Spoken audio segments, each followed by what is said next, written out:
Our freedom of conscience and religion is being challenged by laws and regulations imposed by secular society. It's time to hear from the top Christian litigators in the nation who have come forward to tell us the truth and help us defend our faith.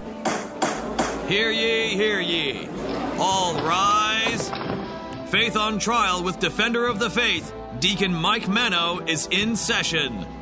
And Happy New Year, and welcome to Faith on Trial. I'm Deacon Mike Mano, your host. I'm here with Gina Knoll, our co-host. Gina, how are you? I am enjoying the new year. Yes. We have fresh snow. Everything looks crisp. Reset. Yeah. And it was nice to have a little bit of time off. I mentioned this in one of my columns. The Wanderer did not print the last edition of the year because of the holiday. And, of course, we were off for the last week of the holiday season. So I had a couple of weeks there, about 10 days, without having to prepare anything, which was You didn't know nice. what to do with yourself, Didn't know what to do with myself. Did you watch some good Christmas movies? I saw some good Christmas movies. I've been watching a number of things on Turner Movie Classics since I can't read anymore. So I've been watching a lot of the old movies and that's kind of neat, yeah. I recorded the funeral for Pope Emeritus Benedict. Right. I'm looking forward to watching that this weekend. Yeah, and we're going to talk a little bit about him a little bit later today because today we're going to have Peter Breen, who is the Vice President and Senior Counsel with the Thomas More Society, and we're going to talk about whatever updates there are on the David Daleiden case. If you remember, David Daleiden is the citizen journalist who taped the interviews for the Planned Parenthood baby part scandal.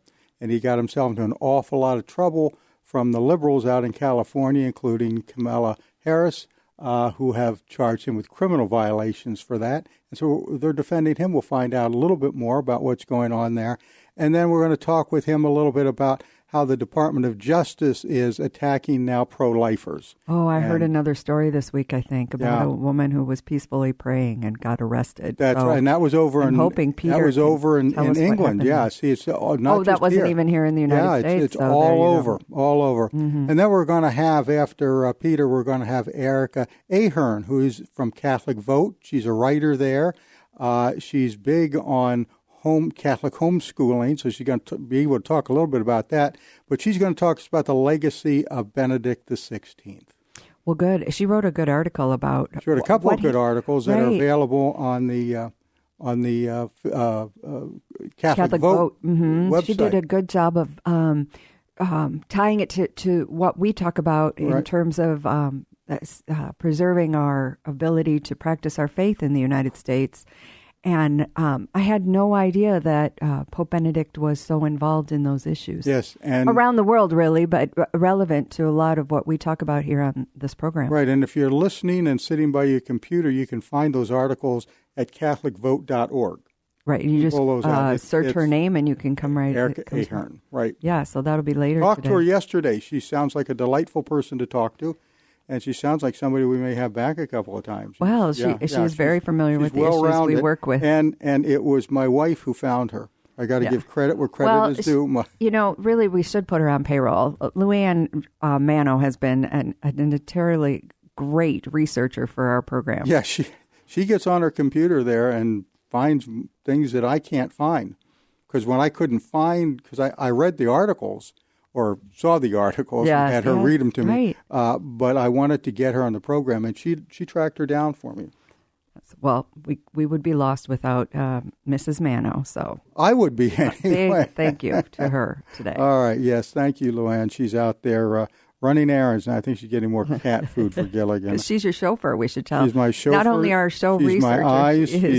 She helps me write everything I write, because somebody's got to read that back to me so that I can edit it and never send it out first draft. Well, we are very thankful to her, especially in this new year. Yes. You got a prayer for us to open with? Yes, I do. We're going to pray for peace today. This is a prayer, Benedict's prayer, right? A prayer offered to us by Pope Benedict.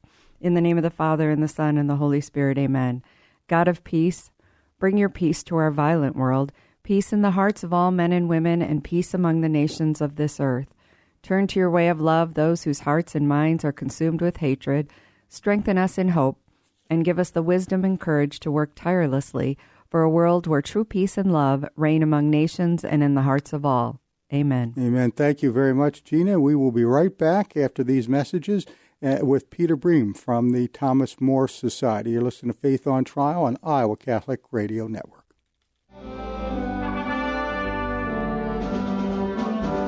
And we're back. We have right now with us Peter Breen, who is the Vice President and Senior Counsel for the Thomas More Society.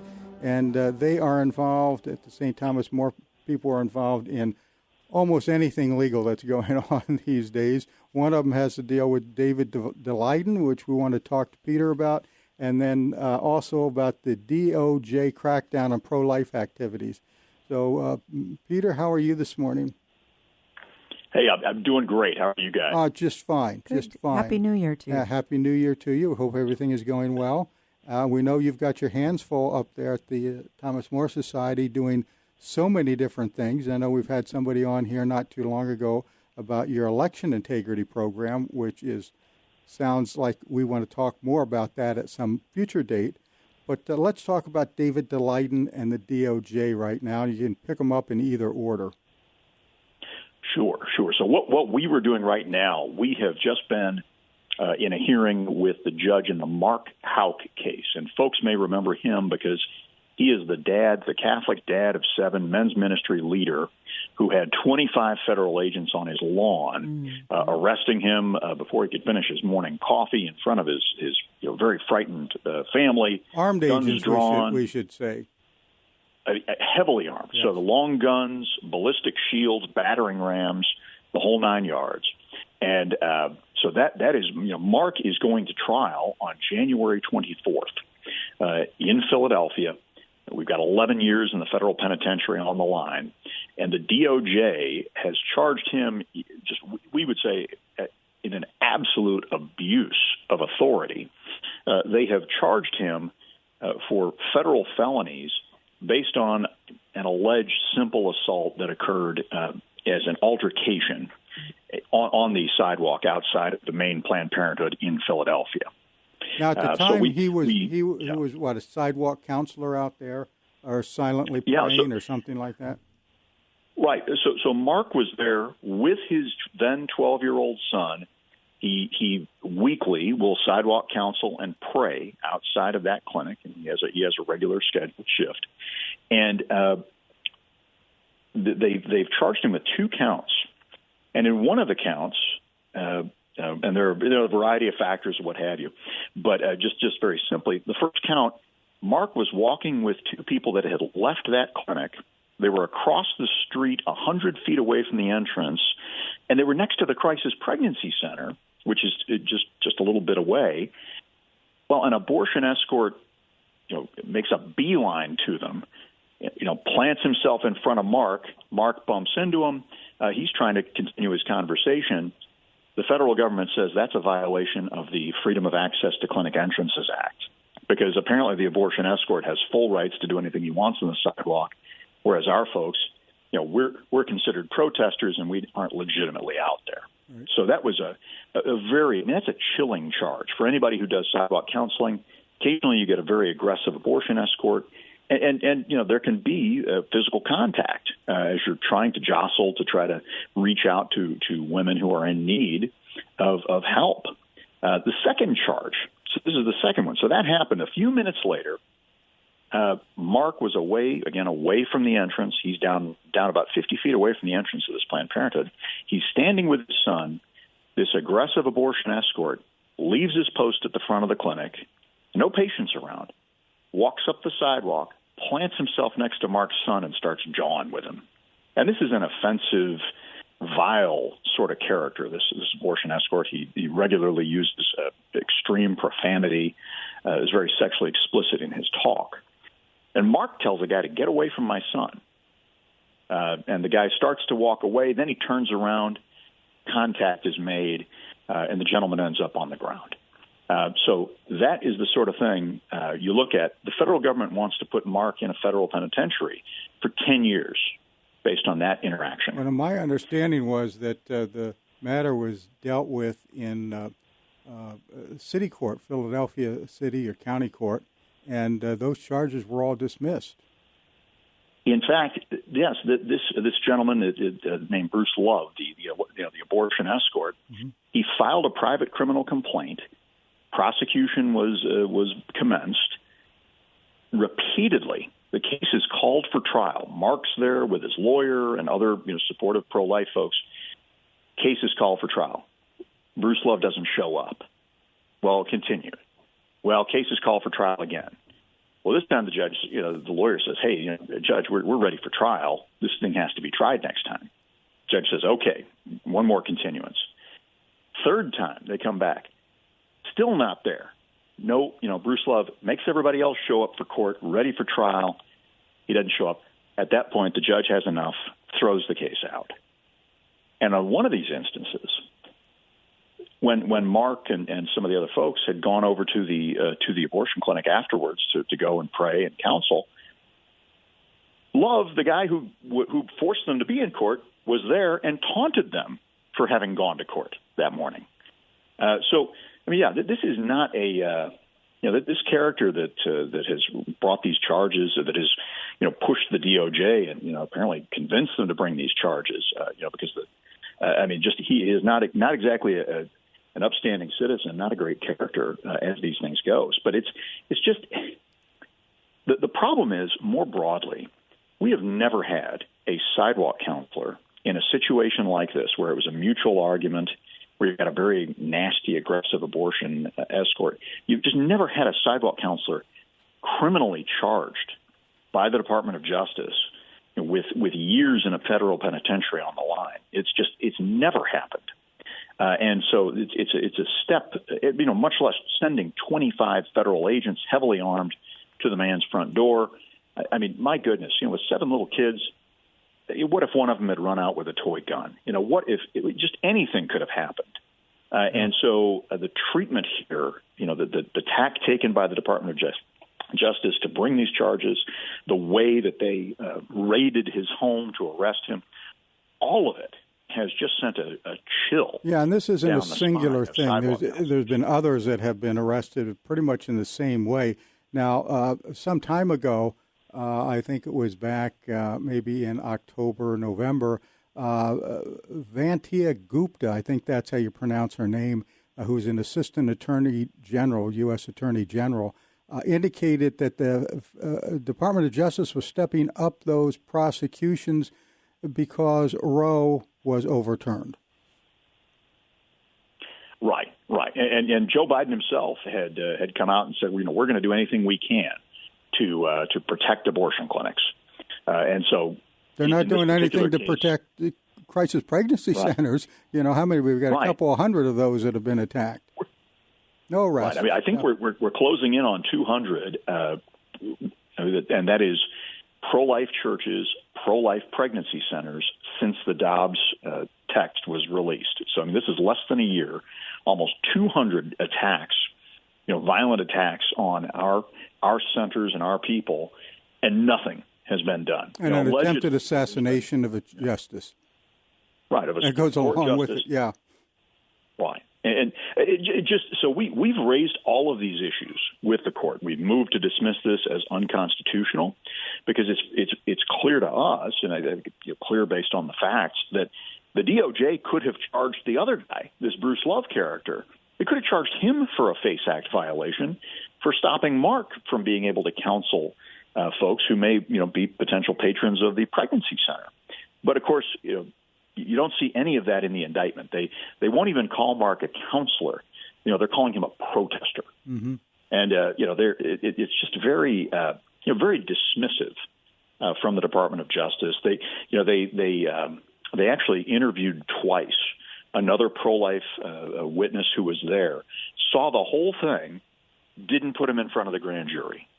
So didn't put the exculpatory evidence, the evidence that would have cleared our guy, in front of the grand jury or given them a reason to think before they issue this indictment. Instead, they're telling this fantastical tale to them of, this terribly violent pro-life person. So really, we are, the evidence, we haven't gotten all of the evidence yet. We're getting more discovery very, very soon. But everything we've seen buttresses our conclusion that, our guy was in the right. the witnesses in terms of what they saw. The other side's witnesses were inconsistent. Our folks were very consistent and showed a clear picture that, Mark Houck is innocent of these charges. Well, I think the action by the district court judge in throwing the case out for non-prosecution, I think, should be 1 point in your favor. And quite frankly, I've been in front of a lot of judges, and I don't know if any of the judges I've ever been in front of would have given that guy a third chance to show up. It was, the DA was fighting for the continuances, so they really wanted to continue the case. But finally, the judge just... the complaining witness isn't showing a couple of times. That's time to end the case. Yeah. And then to have that same guy taunting Mark and the pro-lifers for having gone to court when he's the one that made them go to court, it really, really stinks. Now, I'll tell you, in this trial coming up on the 24th, the federal government is trying to exclude all of that. And, of course, we have fought back hard and said, whoa. If you're allegedly a complaining witness, you've allegedly been harmed, or injured gravely, and you trigger a criminal prosecution and then not only don't show up, you don't show up repeatedly, and you taunt the defendant for actually going to court on the case that you're pushing and continuing. That's something this jury needs to hear so they can use that to weigh the credibility of this abortion escort's testimony in federal court. And what's the outlook right now on this particular case? And have you been treated fairly by the judge? I'm a little worried about that sometimes. We've had a recent conference, a status conference with the judge. We have, our judge is a very no-nonsense, as many federal judges are. Mm-hmm. So we're really right now we are focused on how we're going to present this case to the jury in the best light possible. Really highlight the problems with the government's case. The typical sorts of things. Right. But critical to this Freedom of Access to Clinic Entrances Act, it is you have to be motivated. The reason you did what you did as a defendant in order to be guilty, you have to have done it specifically because the other person is providing reproductive health services. And so if you're arguing about positioning on a sidewalk, that's not enough. If in our case, you're telling a guy to get away from and stop harassing your son, that's utterly unrelated to the Freedom of Access to Clinic Entrances Act. The whole point was to keep folks from blocking the doors or keeping folks from getting into and out of abortion clinics. Correct. None of those issues come into play in this case. And so our job is to make that point to the jury in the clearest way possible, fighting for the right instructions to the jury. I will tell you, during our hearing, we were asked by the court, hey, has anyone else dealt with, some of the issues you're raising in front of me? And we had to say, Judge, you're the first one. Because the DOJ's action here, it's stunning. Mm-hmm. And really, if they are allowed to go forward with this, if they win, sidewalk counseling in this country will be a grave risk. Well, and we should. Because you'd be, every time you go, you'd be risking time in a federal penitentiary every time you go out just to try to share some information with folks who are at risk. Yeah, we should point out that the number of these types of cases and the harassment of pro-life activists is increasing around the country by the DOJ. And you have right from the Assistant Attorney General, Gupta, who made the comment to some type of, I think it was a civil rights group that was meeting with her. But it got carried by the press, and nobody's ever denied it, that they're doing this because they lost Roe versus Wade. Absolutely. Oh, yeah. No. It's expressed. Tells you all you need to know about these guys. Yeah. And so, but again, I will say, with the new Congress coming in, there's a pro-life Congress in the U.S. House. They have said, we want to investigate this. We are deeply disturbed by both the raid on Mark Houck's house and the decision to charge him. Yeah. So I'm hoping, Lord willing, we get a not guilty verdict here around the end of January, and then we can go down to Congress and get Mark up there and maybe have the Attorney General apologize to his family for what they did, for what the federal agents did to them. But then, put it to the Department of Justice. What are you doing? Why are you charging these, innocent people who are just trying to share information with folks at risk for abortion. Well, we still have a little bit of time. What about David Daleiden? I think there was some movement in at least part of the David Daleiden case. And I'll tell you, we have the Mark Houck case it's like the pro-life criminal trial of the century. I mean, we have not had a criminal trial that important in my practice time, and I've been doing this actively for 15 years full time, and years before that. Well, later this year, we're estimating probably April by now. David Daleiden will go and face 9 felony counts in a California Superior Court in San Francisco for all the marbles. I mean, years in San Quentin for brave David Daleiden, the guy that exposed the filthy underbelly of the trafficking of children's body parts and organs who have been subjected to abortions. So that case is going to go to trial within a few months later. So, I mean, we literally, in the same year, we are going to have the 2 most important pro-life criminal trials that have in the history of our movement. And it's all coming up, one then the next. So with David, I mean, he is a trooper. We do have civil cases as well, because they didn't, it wasn't Kamala Harris and Javier Becerra, who you recall, federal officials. They brought these charges against David on the criminal side, while Planned Parenthood, the National Abortion Federation, were suing him on the civil side. On the civil side, they're both trying to bankrupt David, and send a message to anybody else that would come and do undercover against them, but also to keep some of his videos under wraps. I was just going to ask you about that, because there was an order not to distribute those videos, so that nobody can see the videos that he did. I guess when they first came out, we saw some of them, but right now they're all under wraps by court order. Is that going to be lifted soon? I mean, people should see what Planned Parenthood was doing. Some of those videos that I saw, anyway, were horrible. And so some of David's material came out, but there are 2 multi-day abortion conferences. These are conferences of 800 attendees, all the top people in the abortion industry, speaking graphically and in detail about the dirty business of abortion. And those 2 years' worth of conference videos are totally under wraps. David cannot release them. I can't give you anything more than what I've just given you. I can't give you the specifics. I've seen a lot of them, and they are, they're just incredible. It would just those. What is it? It's a lot of hours of video. Yeah. You would have a lot of material to show the world what the abortion industry is really about. It's not just about baby body parts, too.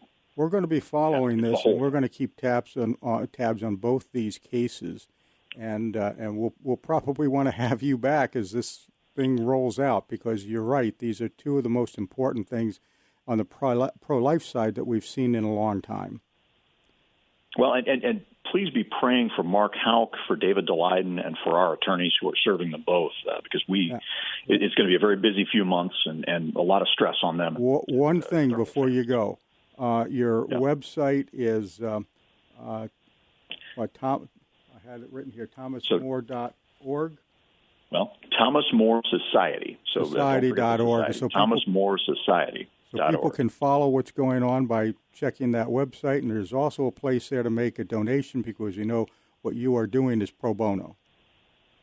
Absolutely. We don't charge our clients, and we have many hundreds of other clients that that don't have quite as prominent a case, but their needs and the needs of the whole pro-life movement and religious liberty movement. We've reported on many of those too.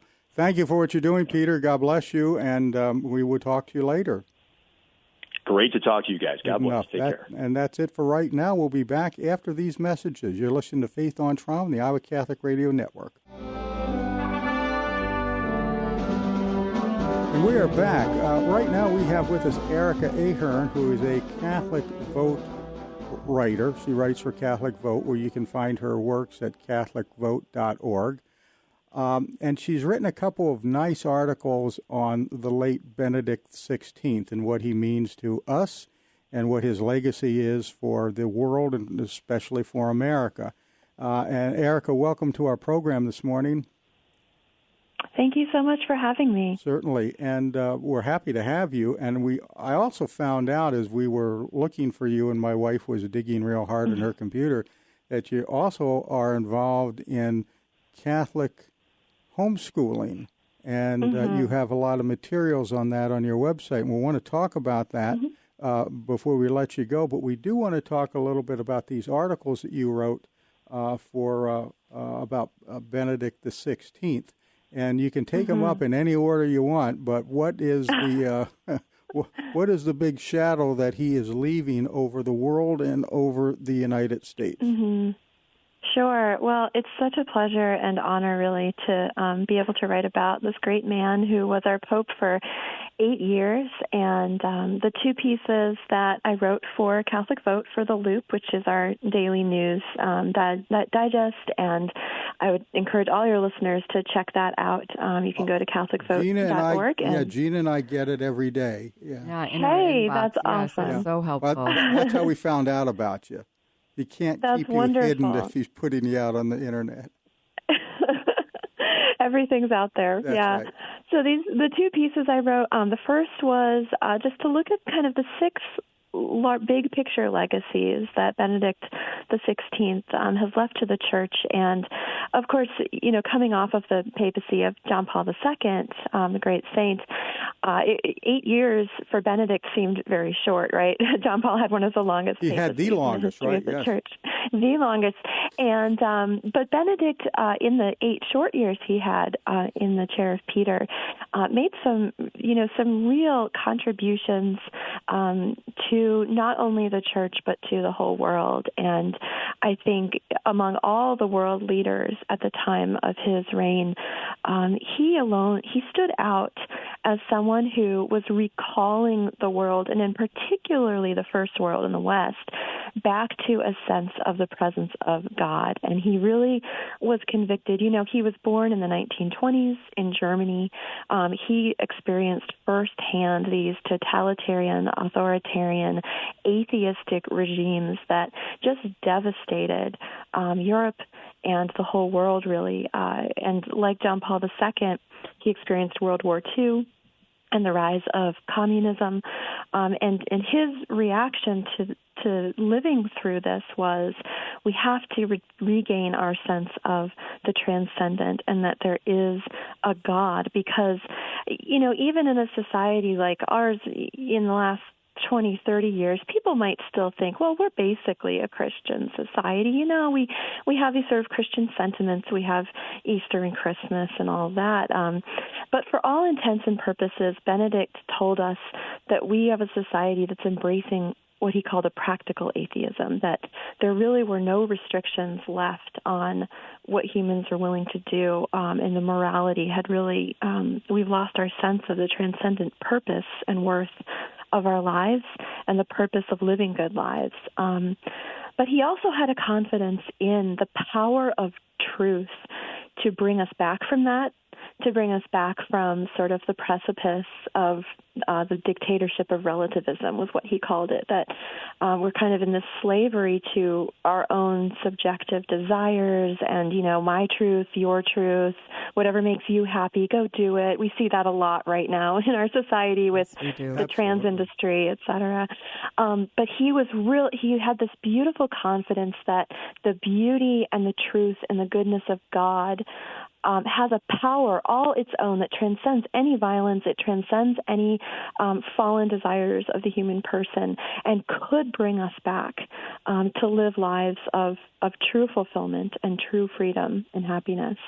So I really wanted to draw those elements out and sort of translate them because, people look at Benedict and a lot of the time they'll say, well, he was an academic, like John Paul II, he's not accessible. He was so well trained and he spoke all these languages and he was a philosopher, but one of the things I love about Benedict's writings is that it is challenging, but it's also very clear and accessible and methodical. So I would really encourage listeners to, make it part of your New Year's resolution to get to know him through his writings. Don't be afraid. Be not afraid, as John Paul II would say, right? Try Benedict out. And I've linked a few of my favorite works of his, either homilies that he gave or his encyclicals that were so meaningful to the church that I think are among his more accessible pieces. So I'd encourage people to go check out the articles and click on the links and give him a try, because he's so gentle and his writing is so joyful. It's really an antidote, I think, to, I live in my profession is reading the headlines and looking at the news, and it can get kind of depressing, right? Mm-hmm. It's a little dark sometimes, but since sometimes he died, I've been rereading him. And sometimes angry. Yeah, I do struggle with anger. I'm like, why is this happening? But Benedict's writing is such an antidote to that, and I would really encourage everyone, if you're feeling a little down about the state of the world, go read something by Benedict this year in tribute to him and for your own soul. That's something that I've always thought about Benedict, was that mm-hmm. he was not only a brilliant academic, but he explained things in a very simple way that anybody could mm-hmm. understand. I mean, he was more than an academic. He was what a lot of academics aren't. He was a good teacher. Mm-hmm. Absolutely. And it's been really moving to read all the tributes to him from former students, sure. Like John Paul II, and I keep comparing them because they worked so closely together all those years since Vatican II, right? They really worked closely together, and I think they are kind of a set. They are kind of a brotherhood for our time in the church. But like John Paul II, his students say, he was so interested in every individual person who he came across, and you could tell he just connected with everyone, and he wanted to know about their intellectual lives and their spiritual lives and to listen. And the irony, of course, being, and we talk about this, The Loop, we have a podcast that we do every week called Loopcast. And again, I'd encourage everyone to go check that out, listen to us once a week, hear about the news from a Catholic perspective. But this week we did a tribute to Benedict, and we were talking about the irony that the message from the mainstream media about him so often was, well, he's God's Rottweiler. He's just such a stickler for tradition. He wants to bring the church back to the 1950s, which is not true at all. But the people who knew him personally are saying, no, he was so gentle, and he really met you where you were at, and he listened. He was a great listener, and it's been beautiful to read those testimonies the last week. You had something? Well, sure. Eric, I can't, for those of us that have started listening to Father Mike Schmidt's Catechism in a year, mm-hmm. and as we're on day 5, as I read through the materials of yours for the show, it dawned on me that what Benedict taught was just the real-life applications of what we have mm-hmm. Known for years and been written into the Catechism. So I mm-hmm. like the fact that you suggest we use his writings as a New Year's resolution. I think they parallel mm-hmm. what we're learning from Father Schmidt in the Catechism in a Year. Right. And of course, when he was, as Joseph Ratzinger, as the head of the Congregation for the Doctrine of the Faith, Pope Benedict, then he was one of the primary drivers of that catechism, which really is a modern miracle, that beautiful compendium of our teaching and the explanations in it would have come about in the 80s and 90s when the church was kind of reeling, especially in the Western world, from the fallout from the struggle to interpret Vatican II.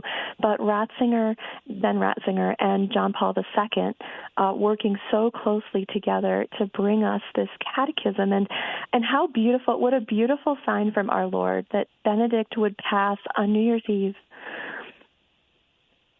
right before that, the Catechism in a Year began. Right. So wonderful. What a gift. Kind of draws your attention to it even more. Right. Yeah. The other thing I've always wondered about Benedict, I haven't wondered about it, I've thought about it a lot, is that he seems mm-hmm. to have come at a time when his efforts and what he has done are far overshadowed by John Paul II. John Paul II has had a lot of charisma. He was an mm-hmm. exciting figure to follow, and then he was a rock star pope. He was, and, yeah. His last lesson, he taught us how to die. But mm-hmm. when he went it didn't seem like anybody was going to be able to fill those shoes right away. And I think maybe we'll get to the point where we can say that Benedict did fill those shoes, and he closed out John Paul's pontificate very well. We've had a big change since he retired, but in the papacy. But he gave a wonderful end to what John Paul had preached, and he was such a gentle and kind man. And he was not like the Rottweiler that a lot of people were expecting, and quite frankly, were disappointed that they didn't get. I know there are times when I wish that Rottweiler had come out a little more strongly. And Benedict, too, I think what you say about he's kind of the perfect coda to John Paul II's pontificate, because he worked so closely with John Paul, and because the two of them, I think both of them just sort of exuded a sense that it wasn't about them. John Paul II was a great personality, but not because he wanted to be remembered and famous, but because he wanted to point to Jesus Christ, right? And Benedict, too, so many of his decisions and his writing and his care for the legacy of John Paul II, again, just that humility that it wasn't about him making his mark and his legacy. But in the process of being that humble, he truly did make a mark on the church. I think that we will, in our lifetime, we probably won't even understand how significant it was. But centuries from here, people will look back and remember I think he's one him. of those individuals that people would take a second look at a generation from now, and it'd be like a kaleidoscope that you turn and you see something different each time you turn the tube. And they're going to find a lot more in John or in Benedict than we've given him credit for up till now. And, of course, one of the things that I liked him for is he reestablished what Francis is now trying to take away from us, and that's that Latin Mass. I assist in our parish at the Latin Mass each week, and I can see how the people there are so engrossed in that liturgy and how devoted they are to the religion.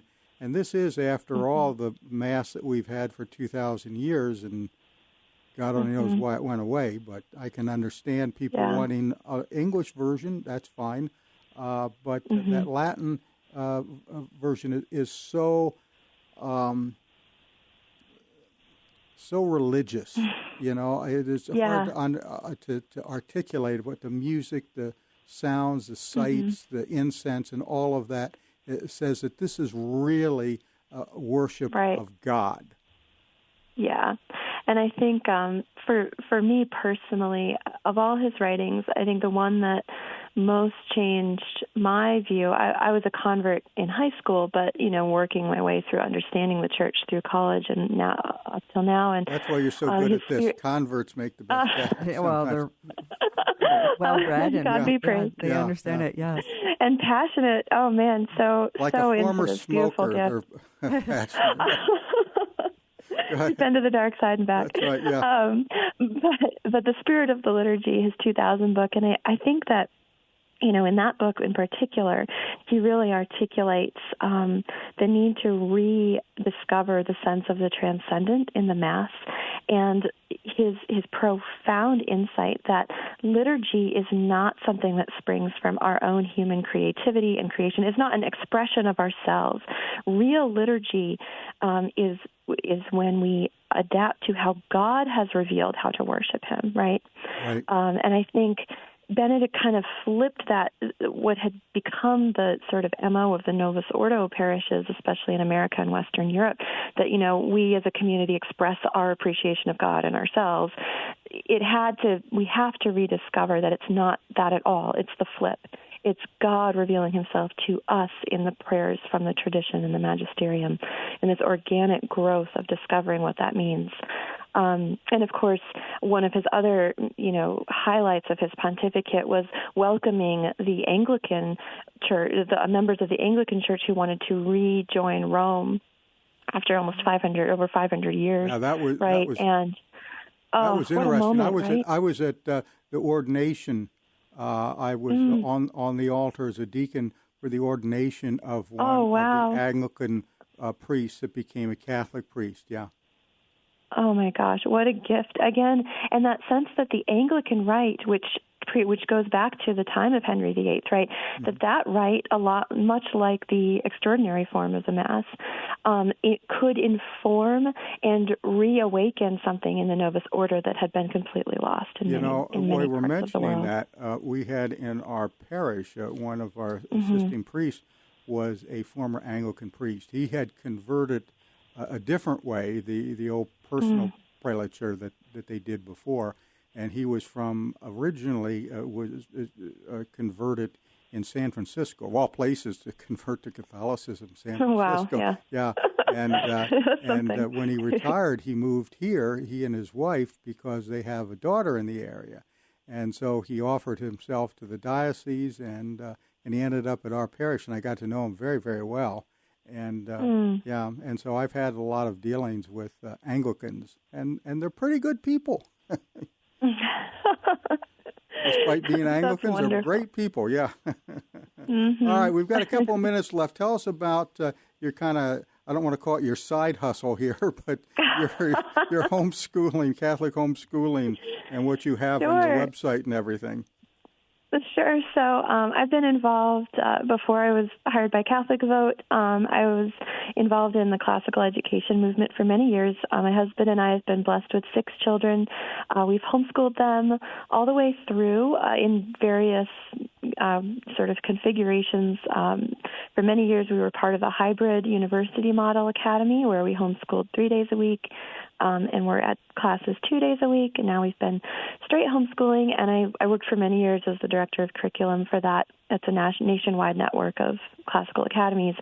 And so I just, wanted to take that experience and that love of the renewal of Catholic education and share it with as many people as I could, this great gift of homeschooling, this great gift of time with your children and a family-centered education that's grounded in the Catholic tradition, in the ancient tradition, Western civilization. And so I have a YouTube channel. It's called Verity Ed, Verity Ed, and I have about 55 videos on there, a couple hundred hours worth of material. If anyone's interested in homeschooling, you thought you could never do it, but you're like, maybe I could check it out, you can go on YouTube and watch those videos and Looks find us like you there. had some other materials on your webpage as well. Mm-hmm. Yeah, I've got a couple of webinars available and some handouts, sample schedules. If you're starting off homeschooling, you don't really know where to begin, you can check out sample schedules. I have a few of our own families' prayer practices. So we do the Liturgy of the Hours with all of our children ages 3 to 17. We do the Liturgy of the Hours at night that we've adapted for a family setting, and you can check that out on the website as well if you've always wanted to, what is this divine office thing and how would I do it with kids? We've been doing it for a long time, so that's another resource that we've created on the website. Thank you, Erika. So now what is the website for that? Yep, so that is verityed.com, so VERITYED.com. All right, same Verity as it was before. Very good. All right, well, thank you for joining us today. We certainly appreciate it, and we will keep you in our prayers, and when something new comes up, we'll probably have you back. Oh, thank you so much. It was a pleasure to talk to you. Certainly. God bless you. Thank you very much for coming. We're going to be right back after these messages. You're listening to the Faith on Trial on the Iowa Catholic Radio Network. And we're back. You're listening to Faith on Trial on the Iowa Catholic Radio Network. Gina, we had 2 interesting guests today.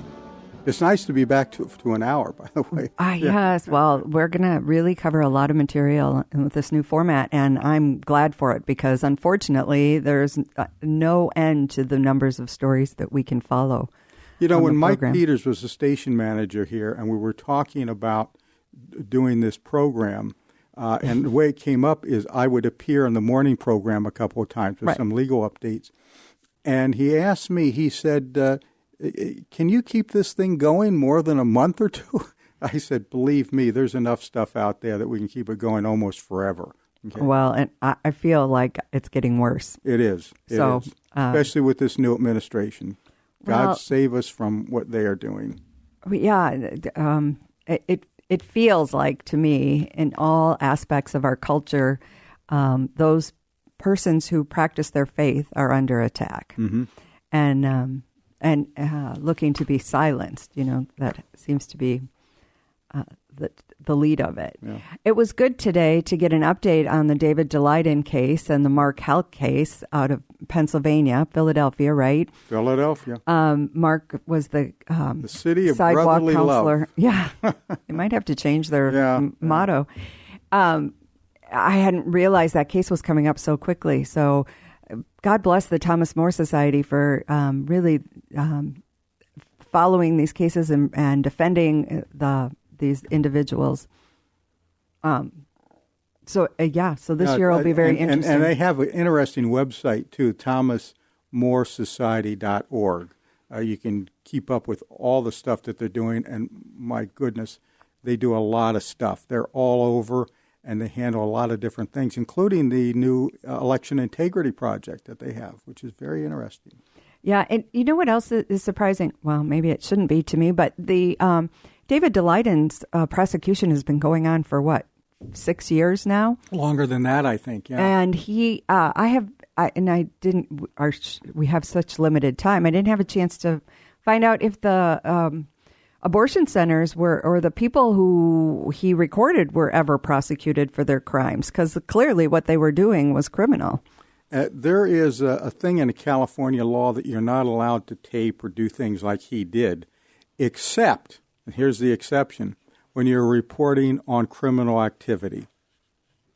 And that's what he was doing. He was reporting on criminal activity. So there's no basis for a criminal charge against him because he was doing what the law allowed. Right. Yeah. So we'll follow those cases. The other thing that was, I want to point out to our listeners, I know we didn't get to exactly what Erika had written in the Catholic Vote. So I want to direct our listeners to CatholicVote.org and search for Erika Ahern's writings, because there's one specifically that clearly identifies 4 points that Pope Benedict told us as Americans that we needed to learn, and not just as Americans, but as Catholic Americans, because they're important to our liberty and to our citizenry. We have responsibility as citizens, and he clearly pointed that out, how our Catholicism leads us to those responsibilities. Yeah. They were very good articles, and I do commend them to anybody. We had a little squib case here I wanted to point out, and that was in Oregon, was it? King County. Yeah, King County, Washington, I guess it is. The city banned employees from having Christmas decorations in their house. And the reason why they did that, of course, we know why they did that, really. But the reasons why they did it is they claimed that if you were on a Zoom call or something like that with other employees, that they could see those things. And they could see if you had a menorah or a Christmas tree or a nativity set behind you while you're speaking, and that they decided was something that was verboten by the law. And so they cracked down on those people. That's really the state coming into your home, isn't it? It really is. It really is. That seems wrong. And I know we talked about sidewalk counselors and prayer warriors outside of the abortion clinics. Yeah. There was a case in England, right? Birmingham, this week? right. Yes, that a woman who was peacefully praying, Sitting not even praying. Counseling, not even interacting with any of the workers. You're not allowed, as I understand it, in England to pray in front of a Planned Parenthood or abortion center. But with that, we're going to have to wrap this up because we're almost out of time here. So let's end with our Defender's Prayer. St. Michael the Archangel, defend us in battle. Be our protection against the wickedness and snares of the devil. May God rebuke him, we humbly pray. And do thou, Prince of the heavenly host, by the power of God, thrust into hell Satan and all the evil spirits who roam about the world, seeking the ruin of souls. Amen. Well, for Gina and myself and everybody here, I hope everybody is having a great New Year's Day. We will be back next week with another edition of Faith on Trial. Until then, have a blessed and peaceful week. Our freedom of conscience and religion is being challenged by laws and regulations imposed by secular society. Faith on Trial.